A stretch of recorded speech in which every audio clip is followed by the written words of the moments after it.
కోమటిరెడ్డి వెంకరెడ్డి అంటే మీ అందరికీ తెలుసు. నా ప్రాణం కంటే ఎక్కువ నా నల్గొండ ప్రజలే నా ప్రాణం కంటే ఎక్కువ. అంతగా ప్రేమిస్తాను మిమ్మల్ని. కాబట్టి మీ అందరికీ చెప్తున్నా, 450 కోట్లతో ఏఎంఆర్పి లైనింగ్ 30 ఏళ్ళ కింద కెనాల్ మొత్తం పూడ్చుకపోతే, డిస్ట్రిబ్యూటర్ కెనాల్ పూడ్చుకపోతే నా సొంత డబ్బులు పెట్టి కాలువలు సాఫ్ చేయించాను. ఇలా మెయిన్ కెనాల్కు లైనింగ్ టెండర్లు అయిపోయినాయి.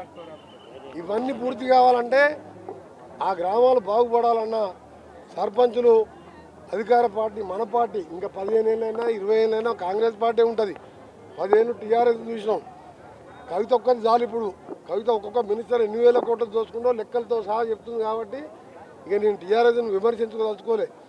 టీఆర్ఎస్ అనేది గతం, ఆ పార్టీ అనేది లేదు. బీజేపీ అయితే మన దగ్గర అసలే లేదు.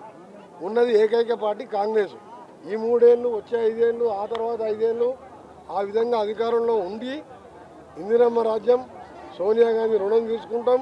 తెలంగాణ రాదనుకున్న తెలంగాణ వచ్చింది. కాబట్టి ఇవన్నీ చేస్తామని హామీ ఇస్తూ రేపటికెళ్ళే నామినేషన్లు కూడా వేసుకోండి. మీ అందరికీ కూడా ఒకటి చెప్తున్నా, సర్పంచ్ అనేవాడు గ్రామం అభివృద్ధి ముఖ్యం. పొరపాటున 1-2 ఓడిపోయినా ఆ సర్పంచ్ మంత్రిగా నా దగ్గర రాలేడు. ఎక్కడికి పోయినా పనులు కావు, ఆ గ్రామం అభివృద్ధిలో వెనుకబడుతుంది. కాబట్టి మీకు చెప్తున్నా, 10 ఏళ్ళ అధికారం చూసిండు, ఒక రేషన్ కార్డు ఇవ్వలే. ఇవాళ లక్షల రేషన్ కార్డులు ఇచ్చి, సన్న బియ్యం ఇచ్చి, ప్రతి గూడానికి కూడా రేషన్ షాప్ పెట్టించినాం.